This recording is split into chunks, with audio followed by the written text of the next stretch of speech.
আসসালামু আলাইকুম ওয়া রাহমাতুল্লাহি ওয়া বারাকাতুহু। আল্লাহ তাআলার কাছে হাজারো কোটি শুকরিয়া জানাই যে আল্লাহ তাআলা আমাদেরকে কোরআন শিখার জন্য কোরআন শিখার জন্য আল্লাহ তাআলা একত্রিত হওয়ার এবং সুন্দর একটি পরিবেশে ক্লাসে বসার তৌফিক দান করেছেন। এর জন্য আমরা শুকরিয়া আদায় করি, আলহামদুলিল্লাহ।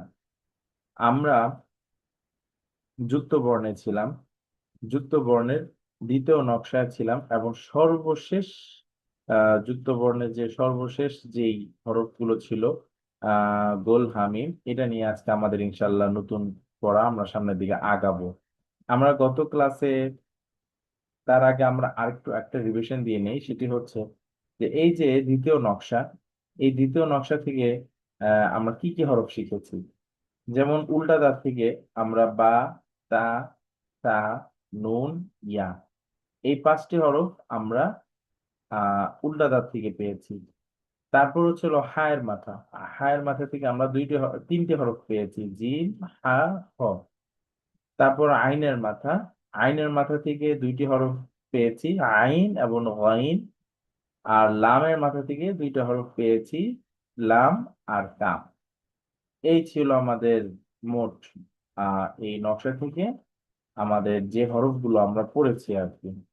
তারপর আমরা গত ক্লাসে পড়েছিলাম যে লাম এবং কাফ, লামের মাথা থেকে দুইটি হরফ বের হয়, একটি হচ্ছিল লাম আরেকটি হচ্ছিল কাফ। এবং লামের শুরুর অবস্থা, মাঝের অবস্থা এবং শেষের অবস্থা খুব সুন্দরভাবে দেওয়া। তারপর হচ্ছিল লাম তিনটি একত্রে আসলে কেমন হয়, এটাও ঠিক দেওয়া আছে। তারপর এখানে কাফ দেখা যাচ্ছে, শুরুর কাফ, মাঝের কাফ, শেষের কাফ এবং তিনটি একত্রে কাফ কাফ কাফ। এই ছিল আমাদের গত ক্লাসে লামের মাথার যে পড়াটা। আজকে আমরা কি পড়বো? আলহামদুলিল্লাহ, ইতিমধ্যে আমরা যুক্ত বর্ণের দ্বিতীয় নকশা লামের মাথা সম্পর্কে বিস্তারিত শিখেছি। ইনশাল্লাহ আজ আমরা গোল হা এবং মিম সম্পর্কে বিস্তারিত শিখব। তার আগে আমরা একটু নকশাটা আবার দেখে নেই। এটির নাম ছিল উল্টা দাঁত, তারপর নাম ছিল হায়ের মাথা, আইনের মাথা, লামের মাথা, গোল হা, মিম। যদি একত্রে বলি, উল্টা দাঁত, হায়ের মাথা, আইনের মাথা, লামের মাথা, গোল হা, মিম। আচ্ছা, এই হচ্ছিল গোল হা। আমি আবারও দেখাচ্ছি, এই যে অংশটা দেখা যাচ্ছে, ঠিক এটাই কিন্তু এখানে। তো এটার নাম হচ্ছিল গোল হা। ঠিক আছে, দেখতে কিরকম যেন জিলাপির প্যাচের মতো আর কি। ঠিক আছে, মানে জিলাপির একটা প্যাচ দেওয়া হয়েছে আর কি। তো গোল হা। ঠিক আছে, তো গোল হা থেকে একটাই হরফ বের হয়, সেটি হচ্ছিল এই যে এই হা, গোল হা। এই হাটাই মূলত হচ্ছিল এই হা। তার মানে এটার নামও হা, এটাও কি হা। তো প্রশ্ন আসতে পারে যে স্যার বা হুজুর, এটা গোল কেন আর এটা এরকম জিলাপির প্যাচ কেন? তো এটার উত্তর জানার জন্য আমাদের আমরা যে প্রত্যেকটা হরফের যেই শুরু মধ্য শেষ করেছিলাম, এটা দেখলে ইনশাল্লাহ আমাদের হিসাবটা মিলে যাবে আর কি। তো এতটুকু আমরা জানি যে এটা গোলহা, গোলহা থেকে একটি হরফ বের হয়, সেটি হচ্ছিল গোলহা। তো এখানে লেখা আছে এই গোলহার মাঝখানে একটি টান থাকবে, ঠিক যেমন এই যে মাঝখান দিয়ে অর্ধেক করা, এই মাঝখান দিয়ে অর্ধেক মানে মাঝখান দিয়ে টান দেওয়া। তো এটা থাকলেই আমরা বুঝবো যে এটা গোলহা। ঠিক আছে, এই যে এখন যদি আমরা দেখি, এই যে এখানে হা হচ্ছে এটার মূল হরফ। তো হার শুরুর অবস্থা, হার মাঝের অবস্থা এবং শেষের অবস্থা। তো এই যে আমরা এতক্ষণ যে গোলহা বলছিলাম, এটা কিন্তু সেই ঠিক সেম আগের রূপে এটা ছিল, তার মানে মাঝখানের অবস্থা ছিল। তো গোলহা, এটা শুরুর গোলহা, মাঝের গোলহা, মধ্য এবং এটা হলো শেষ। এবং একত্রে হা আসে ঠিক এরকম ভাবে, শুরুর হা, মাঝের হা এবং শেষের হা। ঠিক আছে, এটা হলো হার একত্র রূপ, মানে একসাথে আসলে এরকম হয়ে আসে আর কি। তো এটা তো একদমই সহজ। গোলহা, গোলহা থেকে একটাই হরফ বের হয়, হা। ঠিক আছে, আচ্ছা এরপর আমরা যে হরফটা শিখবো সেটি ছিল মিম। ঠিক আছে, তো এই যে এই মিম, আমরা যদি দেখি, এটাও কিন্তু মিম। আবার কোরআন শরীফে এরকমও মিম দেখা যায়, দুই রকমের মিমই দেখা যায়। ঠিক আছে, এটাও মিম, এটাও মিম। এই হলো গোলহা মিম। মিম থেকে একটি হরফ বের হয়, সেটি হচ্ছে মিম। তো এখানে নিচে লেখা আছে মিম এর কিছু ভিন্ন রূপ আছে। যেমন এই যে দেখুন, মিমের এটা একটা ফর্ম, এই যে এখানে যেটা দেখা যাচ্ছে মিম অনেক জায়গায় এভাবেও আসে। আবার এই জায়গাটায় ছোট যেই মাথাটা একটু বের হয়ে আছে, এটাও কিন্তু মিম। এখানে মোট চারটা মিম, একটা, দুইটা, তিনটা, চারটা। তো এটা সবসময় আসে না, এটা কিছু ফ্রন্টে দেখা যায় আর কি, এরকম ভাবে আসে মাঝে মাঝে, কিন্তু এটা সবসময় দেখা যায় না। সবসময় আসে এই তিনটা, শুরু, মধ্য, শেষ, এরকম হয়ে আসে। এই দুইটা মিম কমই পাওয়া যায়, কিন্তু আমি তারপরেও দিয়ে রাখলাম এই কারণে, যাতে কেউ দেখে যেন কনফিউজ না হয়ে যায়, আরে এটা তো আমি পাইনি, এটা তো আমি করিনি, যেন এরকম না হয় আর কি। আচ্ছা, তাহলে এই হচ্ছিল দেখুন যে মিম, এটা হলো মূল হরফ। মূল হরফ মিম এরকমও লেখা হয়, আবার এভাবেও লেখা হয়। তো শুরু, মধ্য, শেষ এবং তিনটে একত্রে এইভাবে আসে, আর এটা হচ্ছে পপুলার। ঠিক আছে, এটাই সব জায়গায় দেখা যায়, কোরআন শরীফে এটাই সব জায়গায় দেখা যায়। আর আমি ওইটা যেটা দেখিয়েছি, ওটা কিছু কিছু জায়গায় আসে, তারপরে সব কোরআন শরীফে না, ফ্রন্ট বেঁধে, মানে ফ্রন্ট অনুযায়ী আসে আর কি। এবার হচ্ছিল আমাদের অনুশীলন। তো আজকে আমরা দুইটি হরফ শিখলাম, গোলহা আর মিম। ঠিক আছে, তো গোলহা থেকে একটি হরফ বের হয়, গোলহা। আর মিম থেকেও একটি হরফ বের হয়, সেটি হচ্ছে মিম। তো আমরা এইভাবে ঠিক করব: গইন, লাম, হা, তা, হা, তারপর ইয়া, তারপর এখানেও গোলহা মানে হা, কাফ, আইন, লাম, মিম, তারপর কাফ, মিম, জিম, ল, হা, হা, আইন, লাম, হা, লাম, লাম, হা, গইন, কাফ, কাফ, খ, গইন, লাম, মিম, খ, গইন, মিম, ইয়া, কাফ, গইন। তারপর শেষে হচ্ছে হলো হা, আইন, হা, মিম, গইন। এই হচ্ছে হলো আমরা এরকম নিজে নিজে পড়ে অনুশীলন করবো আর কি। তারপর আমরা ঠিক এই হরফগুলো অনুশীলন করব, যেমন আইন, তা, মিম, জিম, নুন, লাম, ইয়া। মিম, বা, লাম, জিম, ইয়া, নুন। তারপর এখানে লাম, বা, খ, নুন, কাফ, ইয়া, মিম। তারপর এখানে কাফ, হা, নুন, মিম, শিন, ক। তারপর তা, ইয়া, গইন, লাম, বা, মিম, হা। তারপর এখানে এখানে লাম, মিম, খ, নুন, ফা, সা, আইন, কফ। এখানে সা, লাম, ক, তা, মিম, কাফ। ভ, তা, ভদ, তা, সিন, হা, লাম, ইয়া, নুন, হা, ভ। তারপর এখানে গইন, হা, লাম, ইয়া, নুন, জিম, ফা। তারপর এখানে গোলহা মানে হা, ফা, নুন, জিম, শিন, গইন, তিন, সদ। তারপর এখানে কফ, সিন, ইয়া, লাম, বা, আইন, জিম, হা। তারপর এখানে আইন, তা, তা, হা, কাফ, শিন, হা, কফ। তারপর শেষের লাইন ফা, তা, কাফ, বা, কফ, গইন, কাফ, গইন, কফ, হা, খ, ক, সদ। সর্বশেষ কফ, নুন, ইয়া, হা, বা, আইন, লাম। হা।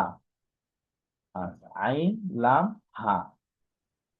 তো এই হচ্ছিল, আমরা ঠিক এভাবে অনুশীলন করব, বাসায় বারবার পড়বো। ঠিক আছে। তো ইনশাল্লাহ আগামী ক্লাসে আমরা কি পড়বো? আলহামদুলিল্লাহ, ইতিমধ্যে আমরা পুরানি নকশাই কিন্তু পড়ে ফেললাম, নকশা আমাদের পড়া প্রায় আমাদের শেষ, এই আর কি। তারপর আগামী ক্লাসে আমরা যেই জিনিসটা করব সেটি হচ্ছিল, যেই সকল হরফ যুক্ত হয় না এবং যেটা সবচেয়ে বেশি আকর্ষণীয় অথবা খুবই প্রয়োজনীয়, সবার অনেক খুব এটা মিসিং, মানে বারবার এটা মিস্টেক হয়, সেটি হচ্ছে লাম ও আলিফের মাঝে পার্থক্য। ঠিক আছে, লাম ও আলিফের মাঝে পার্থক্য আমরা আগামী ক্লাসে যে সকল মানে যে যে সকল হরফ যুক্ত হয় না সেটা তো জানবোই, তার সাথে সাথে লাম ও আলিফের মাঝে পার্থক্যটা আমরা ভালোভাবে জানবো। তো আমাদের যাদের এই বিষয়ে খুব দুর্বলতা আছে, আমরা অবশ্যই মনোযোগ দিয়ে ইনশাল্লাহ আগ্রহের সাথে সামনের ক্লাসে থাকবো ইনশাল্লাহ। তো আজকের ক্লাস এতটুকুই। সবাইকে ধন্যবাদ। আসসালামু আলাইকুম রহমতুল্লাহি ওবরাকাতুহ। আলহামদুলিল্লাহি ওয়াহদা ওয়াসসালাতু ওয়াসসালামু আলা রাসূলিল্লাহ মান লা নাবিয়্যা বা'দা ওয়া আলা আলিহি ওয়া সাহবিহি আজমাইন আম্মা বা'দ। আউযু বিল্লাহি মিনাশ শাইতানির রাজীম। বিসমিল্লাহির রহমানির রহিম। রাব্বি ইশরাহ লি সাদরি ওয়া ইয়াসসির লি আমরি ওয়াহলুল উকদাতাম মিন লিসানি ইয়াফকাহু কওলি। রাব্বি জিদনি ইলমা ওয়া লাকাদ ইয়াসসারনাল কুরআনা লিয-যিকর ফাহাল মিন মুদ্দাকির। মহান আল্লাহ সুবহানাহু ওয়া তাআলার কাছে অজস্র লাখ কোটি শুকরিয়া জ্ঞাপন করছি। আমরা যে বরাবরের মতো আজকেও আমরা সকলেই ক্লাসে উপস্থিত হতে পেরেছি, এই জন্য বলছি আলহামদুলিল্লাহ। তো চলে যাচ্ছি আমাদের সরাসরি ক্লাসে, যেহেতু গতকালকে আমরা বেশি পড়তে পারিনি। তো আমরা যেখান পর্যন্ত পড়েছিলাম সেই আয়াতটা ছিল সূরা নাহাল, 98 নম্বর আয়াত। আউযু বিল্লাহি মিনাশ শাইতানির রাজীম। ফাইযা ক্বারা'তাল কুরআনা ফাসতাইয বিল্লাহি মিনাশ শাইতানির রাজীম। অতএব যখন তুমি কোরআন পাঠ করবে, ফাস্তাইজ, অতএব তুমি কি করো, তুমি হচ্ছে আশ্রয় প্রার্থনা করো, বিল্লাহি, কার কাছে? আল্লাহর কাছে, মিনাশ শাইতানির রাজিম, শয়তান থেকে, যে শয়তান হলো বিতাড়িত। তো আমরা একটু দেখি। ফাইজা, অতঃপর যখন, জানা শব্দ। করাতা, করাতা মানে তুমি পাঠ করো। তো ফাইজা করাতা, যখন তুমি পাঠ করো, কি পাঠ করব? আল কোরআন, কোরআনকে পাঠ করব। অর্থাৎ যখনই তুমি কোরআন পাঠ করো, ফাস্তাইজ, ফাস্তাইজ, ফা হরফে আতফ, মানে ফা হচ্ছে অতএব, তখন, আপনার হচ্ছে সুতরাং, এগুলো মিনিং দেয়। ইস্তাইজ, এই শব্দটি হলো আশ্রয় চাও। এটা এক ধরনের আমরের সিন। তা আশ্রয় চাও, তুমি আশ্রয় চাও কার কাছে? আশ্রয় চাও বিল্লাহি, আল্লাহর কাছে। তুমি আল্লাহর কাছে আশ্রয় চাও। তুমি যে আল্লাহর কাছে যে আশ্রয় চাইবো, তো সেই ব্যাপারে বলা হয়েছে। তো আমরা একটু দেখি যে ইস্তাইজ মানে হলো, এই শব্দটি ইস্তিয়াজা থেকে এসেছে। ইস্তিয়াজা, ইস্তিয়াজা মানে হচ্ছে আশ্রয় প্রার্থনা করা। তো গতকালকে আমরা একটু সংক্ষেপে আলোচনা করেছিলাম যে ইস্তিয়াজা শব্দগুলো, এটা আরবি ব্যাকরণের দিক থেকে এটাকে বলা হয় বাব ইস্তিফআল। আরবি ভাষার অনেক প্যাটার্ন আছে, এই প্যাটার্নের মধ্যে একটা প্যাটার্ন হলো ইস্তিফআল। তো ইস্তিফালের প্যাটার্ন গুলো হচ্ছে কোনো কিছু চাওয়া বোঝায়, সিকিং বোঝায়। এখন এখানকার ইস্তিয়াজা বা বা ইস্তিফাল রিলেটেড যে শব্দগুলো থাকে, সাধারণত পাঁচটা সেন্স থাকে। এর মধ্যে একটা সেন্স হলো কোনো কিছুর দিকে বিশেষভাবে আপনার মনোযোগী হওয়া, বিশেষভাবে কি ঝুঁকে পড়া। তো এই কারণে দেখবেন আপনারা যখন সূরা ফাতিহা পড়েছেন, ইয়াকা নাবুদু ওয়া ইয়াকা নাস্তাইন বলেছেন, নাস্তাইন, এটা কিন্তু বাব ইস্তিফাল থেকে এসেছে। অর্থাৎ আমরা আপনারই ইবাদত করি, আপনারই কাছে সাহায্য চাই। এই যে সাহায্য চাওয়া মানে না, এটা না যে আপনি হাত পা গুটিয়ে বসে থাকবেন, বরং আপনি চেষ্টা করবেন, এবং চেষ্টার সর্বোচ্চ ফলাফলটা হচ্ছে আল্লাহ সুবহানাহু ওয়া তাআলার কাছে।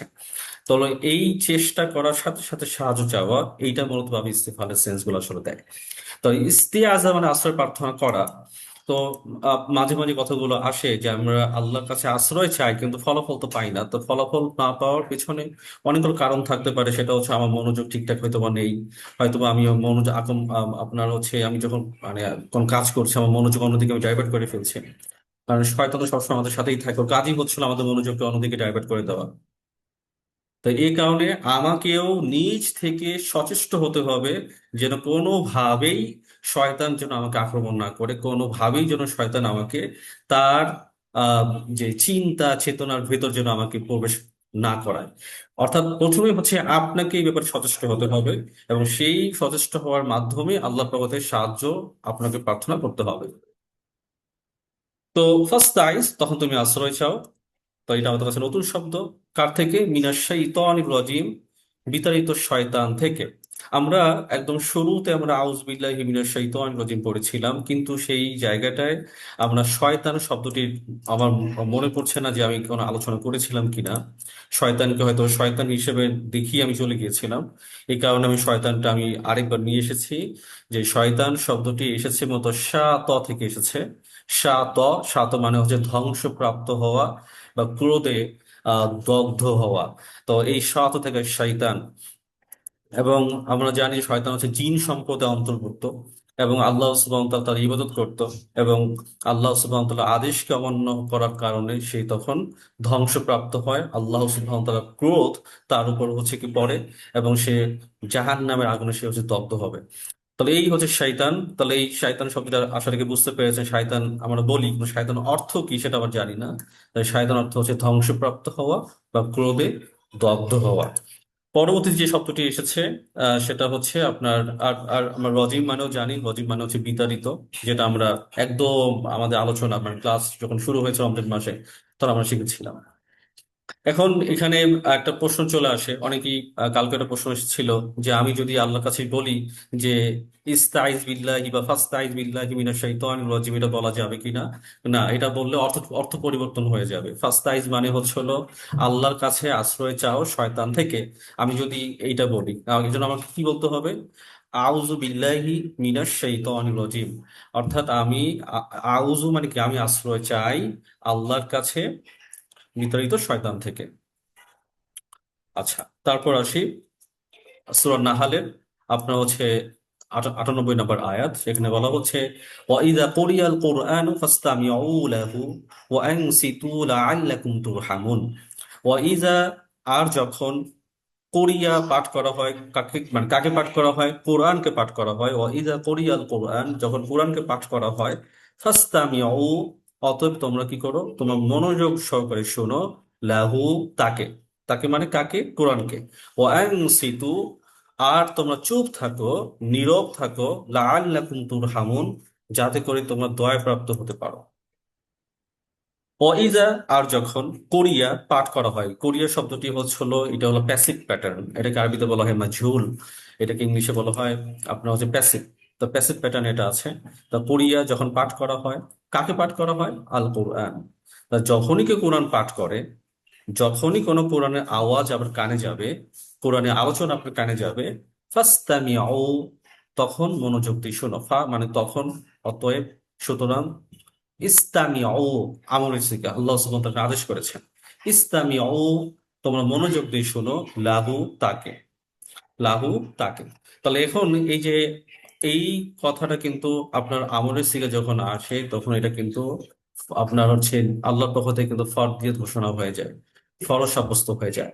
তাহলে ফার্স্ট আমিও, তখন তোমার মনোযোগ দিয়ে শোনো। কাকে শোনো? কোরআনকে মনোযোগ দিয়ে শোনো। রাসূল সাল্লাল্লাহু আলাইহি সাল্লামের জীবনে এমন কোন ঘটনা পাই না আমরা যেখানে কোরআন আলোচনা হচ্ছে, কোরআন আপনার পাঠ করা হচ্ছে, আর মানুষ অন্য কোন ঘোষ গল্পে নিয়োজিত। এটা কিন্তু কখনোই পাওয়া যায় না। তো আপনার হচ্ছে তবে আমাদের দেশে এটা পাওয়া যায়। আমাদের দেশে হয়তো সারা বিশ্বে হয়তো বা হয়, হয়তো বাংলাদেশে হয়তো বেশি হয়, যে আমরা কোরআনের আলোচনা বাহিরে হচ্ছে মাইক দিয়ে আমরা শোনাচ্ছি, যেটা মোটেই ঠিক না। কারণ কোরআনটা খুব সেন্সিটিভ। আপনি আল্লাহর বাণী আমি শোনাচ্ছি, কিন্তু আমাকে মনোযোগ দিয়ে শুনছি না। তো এতে করে কি করছি? আমি অন্যকেও আমি হচ্ছে অপরাধী বানাচ্ছি না, বরং আমরা কি করছি? আমরা নিজেরা সে ব্যাপারে সচেষ্ট হচ্ছি না। তো আমি যখন বাহির থেকে যখন কোনো আওয়াজ যখন শুনবো, আমার কাজ হচ্ছে আমাকে সে ব্যাপারে সচেষ্ট থাকা। কিন্তু মানুষের যখন কমন সেন্স, এটা তো কমন সেন্সের একটা ব্যাপার, যে আমি মানে রাস্তাঘাটে সবাইকে শোনাচ্ছি, এখন আমার কাজ হচ্ছে সেটা শোনা, কিন্তু আমি তো শুনতে পারছি না। এবং তখন আমার কাজ, তখন আমার করণীয় কি? তখন করণীয় হচ্ছে হলো আমার হচ্ছে সেই জায়গাগুলো স্কিপ করে চলে যাওয়া। কারণ আমার তো ওই মনোযোগটা আমি তখন দিতে পারছি না। আর তাকে বলতে পারতেছি না যেটা হচ্ছে ভাই আপনি এটা এখন থামান, আমার মনোযোগটা হচ্ছে অন্যদিকে। তো যার কারণে যখনই আমরা কোরআনের আওয়াজ যখন আমার কানে যখন আসবে, আমাদের কাজ হচ্ছে মনোযোগ দিয়ে শোনা। কিন্তু এই জন্য আমাদের থেকে দায়িত্ব হচ্ছে হলো কোনোভাবেই এটা এরকম যেন না হয়, কাউকে যেন আমরা জোর করে যেন শোনাচ্ছি এটা যেন না হয়।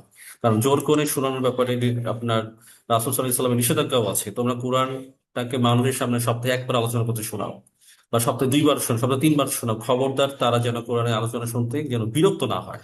এই ব্যাপারে তোমাকে মানে খেয়াল রাখবে। তো এই ব্যাপারে আমরা যারা আহ দিনের কথা বলি বা যতটুকু বলার চেষ্টা করি, আমাদের কাজ হচ্ছে কোনোভাবে যেন আহ জোর জবরদস্তি করে যেন না শোনানো হয়। আর যখন শোনা হয়, আপনাদের কাজ হচ্ছে আপনার জায়গা থেকে যতটা মনোযোগ দিয়ে আপনি শুনতে পারেন বা শুনবেন, সেই শোনার চেষ্টাটা করা। তারপর হচ্ছে এখানে যে শব্দটি ফাস্তামিউ, এই ফাস্তামিউ শব্দটি মানে ইস্তিমা থেকে এসেছে। ইস্তিমা মানে মনোযোগ দিয়ে শোনা। এই যে এই ইস্তিমা, ওই শব্দটি কিন্তু এই যে ইস্তেফাল একটা শব্দের প্যাটার্ন থেকে আসে, যেটা একটু আলোচনা করেছি। মনোযোগ দিয়ে শোনা তার মানে কি, এই ওয়ার্ডটা বারবারই আসে, ইস্তেফাল, অর্থাৎ আপনি নিজ থেকে সচেষ্ট ভাবে শোনার জন্য। মানে আপনাকে কেউ যেন জোর না করে, আপনি যখন কোন আয়াত আয়াত যখন শুনবেন, ভক্তি শ্রদ্ধা একই সাথে হচ্ছে আপনার ভালোবাসা দিয়ে আপনি কোরআনের আয়াতগুলো নিজ থেকে শোনার জন্য আপনি উদ্গ্রীব থাকবেন। এই জন্য শব্দটি আল্লাহ কিন্তু বলেছেন ইস্তিমা। তো ইস্তিমা তাফাস্তামিউ, মনোযোগ দিয়ে মনোযোগ দিয়ে শ্রবণ করো।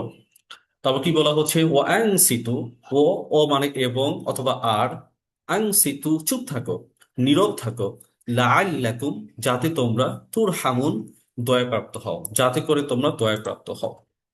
তাহলে এখানে আংসিতু শব্দটি এসেছে, আংসিতু শব্দটি এসেছে মূলত ইংসত থেকে। ইংসত মানে চুপ থাকা বা নীরব থাকা, চুপ থাকা বা নীরব থাকা।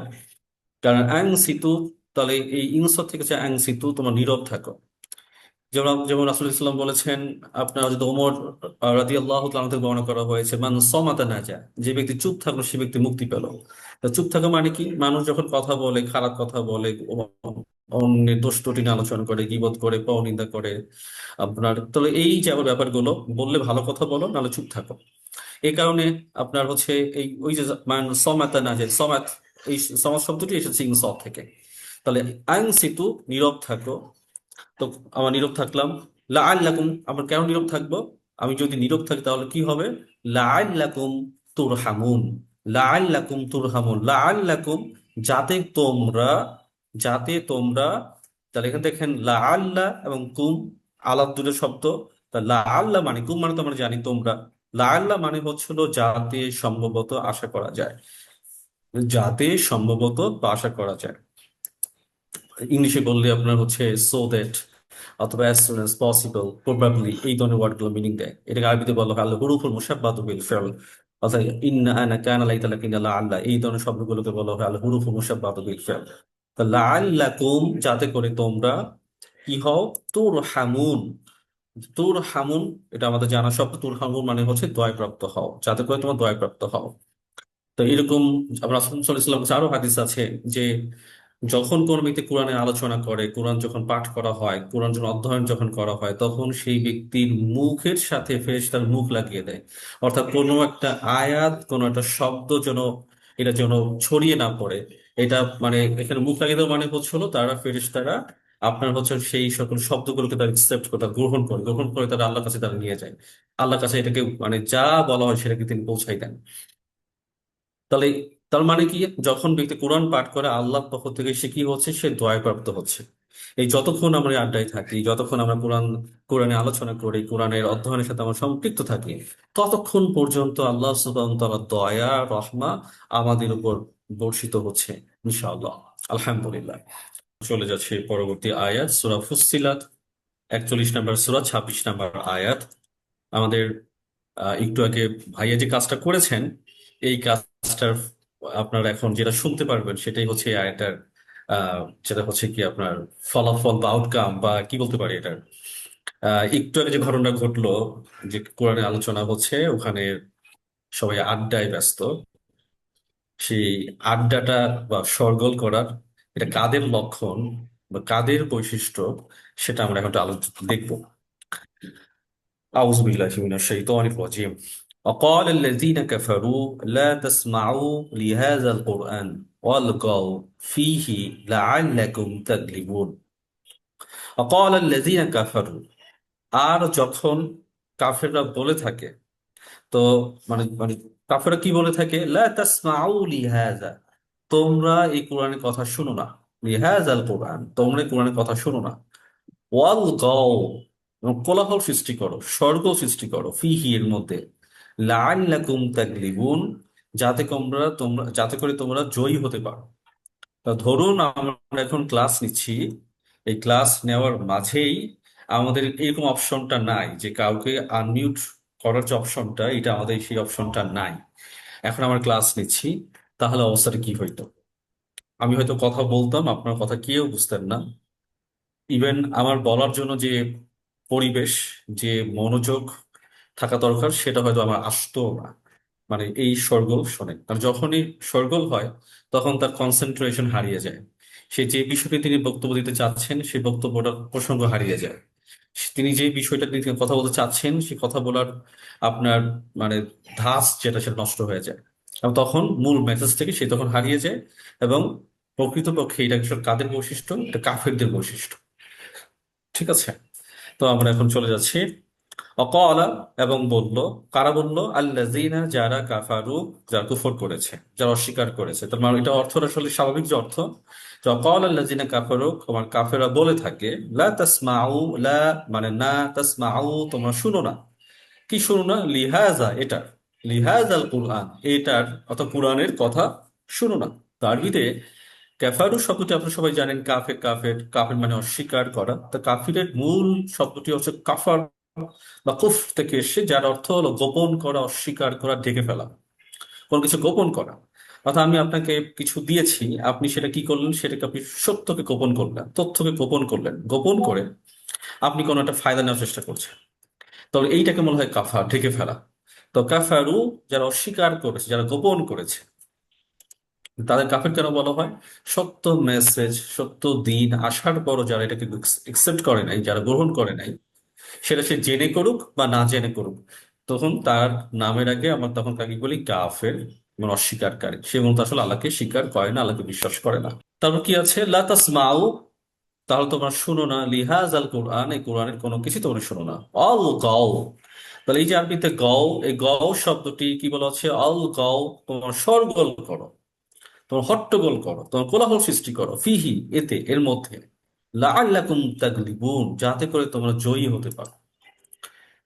তাহলে আরবিতে এই যে আল গাও, গাও মানে হচ্ছিল এই লাগুন থেকে এসে, লাগুন মানে শোরগোল করা, হট্টগোল করা, অর্থহীন কর্ম। অর্থাৎ কোরআনের আলোচনা হচ্ছে, আমরা বাহিরে আমরা এমন কাজ করছি যে কাজে কোনো ভিত্তি নাই। হ্যাঁ, মা মামি কি করছে এইসব আলোচনা হচ্ছে, আর এদিকে কোরআনের আলোচনা আমরা শুনছি, শুনছি না মানে আমরা চালু করে রেখেছি। তো এটা মূলত আসলে কোরআনকেই আর অপমান করা, কোরআনকেই হচ্ছে কি আপনার ইগনোর করা। তো আলগাও মানুষ সরগোল করা, তাহলে কি দাঁড়াচ্ছে? আলগাও, হট্টগোল করো, সরগোল করো, ফিহি, এর মধ্যে, লাআল্লাকুম, যাতে করে তোমরা কি হতে পারো? তাগলিবুন, তাগলিব মানে জয়ী হওয়া। তো এই তাগলিবের শব্দটি এসেছে মূলত গালাব থেকে, গালবুন বা গালাবা। তো গালবুন মানে হচ্ছে জয় বা বিজয় লাভ করাকে আরবিতে বলা হয় গালব। তাহলে তাহলে আপনার সাধারণত গালিব, আরবিতে যে গালিব, একটা দুটো শব্দ আছে, বিজয়টা হচ্ছে ফাউজুন, আর একটা হচ্ছে গালিবুন। তো ফাউজুন এবং গালিবনের দুইটা সেন্স। এক নম্বর সেন্স হচ্ছে গালিব বলা হয় ছোট্ট ছোট্ট বিজয়কে বলা হয় গালিব, আর ফাজুন বলা হয় সেটাকে, যেটা হচ্ছে হলো চূড়ান্ত বিজয়কে বলা হয় আপনার, আপনার হচ্ছে এটা হচ্ছে বিজয়, চূড়ান্ত বিজয়কে মূলত ফাজ বলা হয়।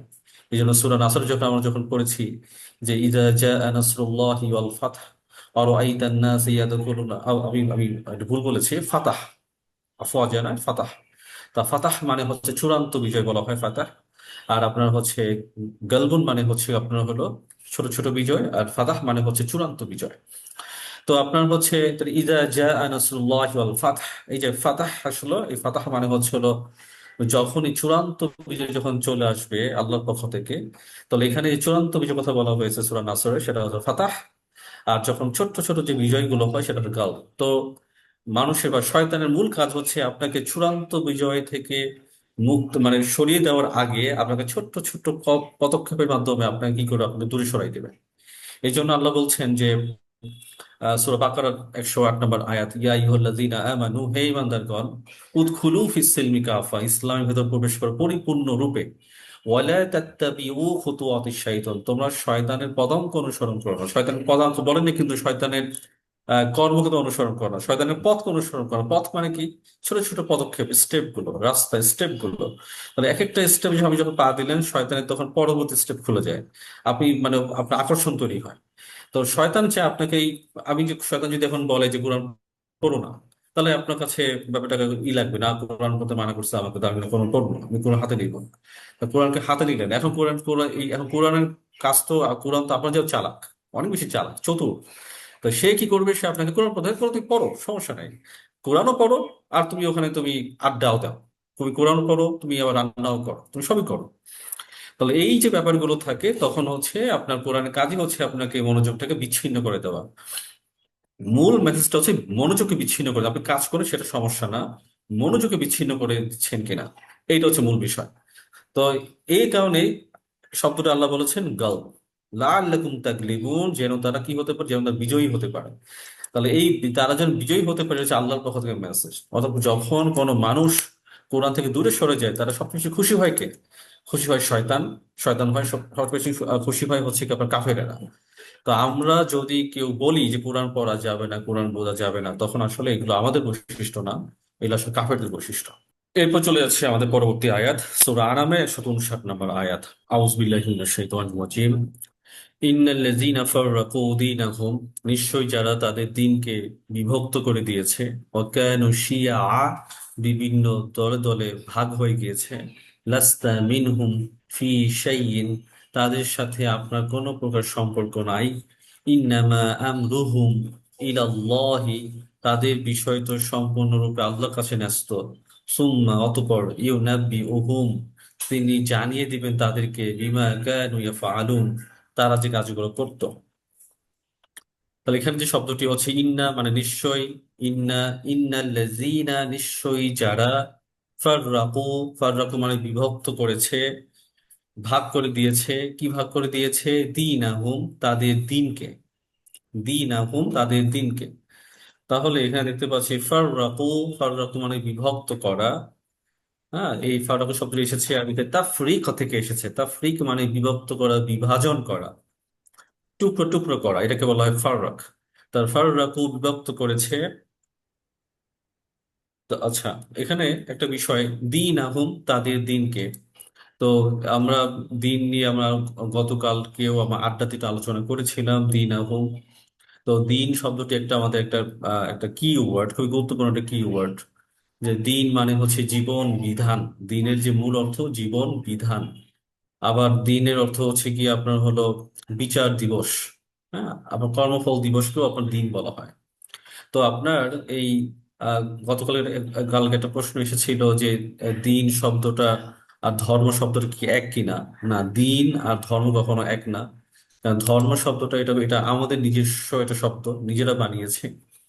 আর আপনার আহ দিন হচ্ছে সম্পূর্ণ আলাদা একটা জীবন ব্যবস্থা, কোড অফ লাইফ। আর আপনার ধর্মের ইংরেজি হচ্ছে রিলিজিয়ান। তো রিলিজিয়ান, এই শব্দগুলো হচ্ছে কি আপনার হলো মানুষের দেওয়া নাম এগুলো। তো দিন এবং আর ধর্ম কখনো আপনার এক বিষয় নয়। অজ্ঞানু শিয়া, অজ্ঞানু এবং তারা হয়ে গিয়েছে। কি হয়ে গিয়েছে? শিয়া, তারা বিভিন্ন দলে ভাগ হয়ে গিয়েছে, যেটা আগে বলেছে ফারুক। লাস্তা, লাস্তা তুমি নও, কাকে বলা হচ্ছে? এইটা রাসূল সাল্লাল্লাহু আলাইহি সাল্লামকে বলা হচ্ছে। ইভেন আপনি যখন এই আয়টা যখন পাঠ করছেন, আপনিও আল্লাহ সুবহানাহু ওয়া তাআলা আপনাকে সতর্ক করে দিচ্ছেন যে যারা দিনকে বিভিন্ন দলে দলে, গ্রুপে গ্রুপে ভাগ করে দিয়েছে, তুমি এর অন্তর্ভুক্ত নাও, অর্থাৎ আমি যেন সেই দলের অন্তর্ভুক্ত না হই। তা লাস্তা মিনহুম, তুমি নও তাদের মধ্যে অন্তর্ভুক্ত। তাহলে ফি, ফি মানে মধ্যে, শাইইন কোনো বিষয়। তাহলে ইসলামের নামে আমরা যে সকল আশেপাশে যে কথাগুলো শুনি, সেই কথাগুলো, যে সকল বিষয়গুলো ইসলামকে বিভাজন তৈরি করে দেয়, সেগুলোর সাথে আমাদের কোনো প্রকার সম্পর্ক নাই। তাহলে এখানে দুটো শব্দ, একটা হচ্ছে কানু, কানু মানে তারা হয়ে গিয়েছে, কানু তারা হয়ে গিয়েছে। কানু শব্দটা এসেছে কুন থেকে এসেছে, কুন মানে হওয়া। আর শিয়া, শিয়া মানে হচ্ছে হলো বিভিন্ন দলে দলে, শিয়াতুন গোষ্ঠী বা দলে, যে আমরা যে বলি যে আপনার হলো সিয়া সম্প্রদায়, এই সিয়া সম্প্রদায়, এই সিয়ার আপনার হচ্ছে গিয়ে এই মূল গোত্র হচ্ছে হলো এইটা, যে শিয়া, শিয়া মানে হচ্ছে হলো দল, বিভিন্ন গ্রুপ। তো শিয়া বিভিন্ন দলে দলে যারা ভাগ হয়ে গিয়েছে, এদের সাথে আপনার কোনো প্রকার সন্দেহ মানে সম্পর্ক নাই। ইন্নামা, আল্লাহ এখন আমাদেরকে কি করলেন, আল্লাহ আমাদের এখন ফলাফল দিচ্ছেন, ইন্নামা নিশ্চয়ই কেবল, আমরুহুম তাদের যে বিষয়গুলো রয়েছে, ইলাল্লাহি এটা আল্লাহর কাছে ন্যস্ত। অর্থাৎ তারা যে কাজগুলো করে এটা সম্পূর্ণ আল্লাহ, আল্লাহ দেখবেন। এই এই ব্যাপারে আমাদের কোনো কাজ নেই। তারা যে কাজগুলো করছে এটা হচ্ছে আল্লাহর কাছে ন্যস্ত। দেখেন নতুন একটা শব্দ আছে আমরুহুম। তা আমরুহুম যদি ভেঙে ফেলি, আমরুন যোগ হুম, আমরুন মানে বিষয় বা হুম, তাহলে এই আমরুন শব্দটি এসেছে মূলত দুটো শব্দ থেকে। অর্থাৎ এটা আমরুন অথবা আম্র, আমরুন বা আম্র, যেটা অর্থ মানে আদেশ সূচক বাক্য হয়। এই আদেশ সূচক বাক্যকেও আবার আমর বলা হয়।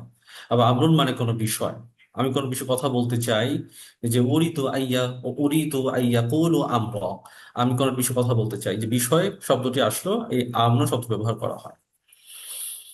তো আমরুহুম তাদের বিষয়, আমরুহুম তাদের বিষয়। তারপর কি আছে, সুম্মা তারপর বা অতপর, ইউনাব্বি উহুম, ইউনাব্বি উহুম, এখানে দুটো শব্দ আছে, ইউনাব্বি উ এবং হুম, তাদেরকে জানিয়ে দিবেন, বিমা যা সম্পর্কে, কানু তারা করত, ইয়া ফালুন তারা যে কাজগুলো করত, তারা যে কর্মগুলো সম্পাদন করত, তারা তাদের এই সকল বিষয়গুলোকে আল্লাহ কি করবেন, জানিয়ে দিবেন। তাহলে এখানে যে শব্দটি এসেছে ইউনাব্বি ও হুম, তাহলে ইউনাব্বি, ইউনাব্বি মানে জানিয়ে দেওয়া, আর হুম মানে তাদেরকে, তাদেরকে জানিয়ে দিবে। ইউনাব্বি শব্দটি এসেছে তানবিয়া থেকে, তানবিয়া। তো তানবিয়া মানে হচ্ছে কি আপনার হলো জয়, আপনার বা বিজয়। তাহলে আপনার হচ্ছে আহ তো তানবিয়াতুন মানে হচ্ছে হলো কোনো কিছু অবগত করা। তানবিয়াতুন মানে হচ্ছে কোনো কিছুকে অবগত করা। তো অবগত করাকে বলা হয় তানবিয়া। এই যে আমার যে নাবি বলি, নাবি, এই নাবি শব্দটি কিন্তু আপনার হচ্ছে তানবিয়া থেকে এসেছে। আমরা যে নাবি বলি, এই শব্দটির মূল রুট ওয়ার্ড হচ্ছে আপনার হলো তানবিয়া থেকে, অর্থাৎ অবগত করা, জানিয়ে দেওয়া। তা আল্লাহ সুবহানাহু ওয়া তাআলা যেসব নবীদেরকে পাঠিয়েছে তাদের কাজ হচ্ছে আল্লাহর পক্ষ থেকে যে মেসেজ, মূল চূড়ান্ত মেসেজ হচ্ছে কারো থেকে, কারোর সাথে শরিক না করা, শিরক না করা, সেইটা যেন সবাইকে আমি যেন জানিয়ে দেই। তো ইউনাব্বিউহুম তাদেরকে জানিয়ে দিবেন, বিমা কানু ইয়াফআলুন যা তারা করতো, ইয়াফআলুন তারা যে কাজগুলো করতো, তারা যে কর্মগুলো করতো, সেই ব্যাপারে তাদের আল্লাহ জানিয়ে দিবেন। তো ইয়াফআলুন শব্দটি এসেছে ফেলুন থেকে। তো ফেল মানে কাজ করা। তো ফেল থেকে ইয়াফআলুন, তারা যে কাজগুলো করতো সেই কাজ সম্পর্কে আল্লাহ সুবহানাহু ওয়া তাআলা জানিয়ে দিবেন। তো আজকে হচ্ছে আমাদের এতটুকু পড়া।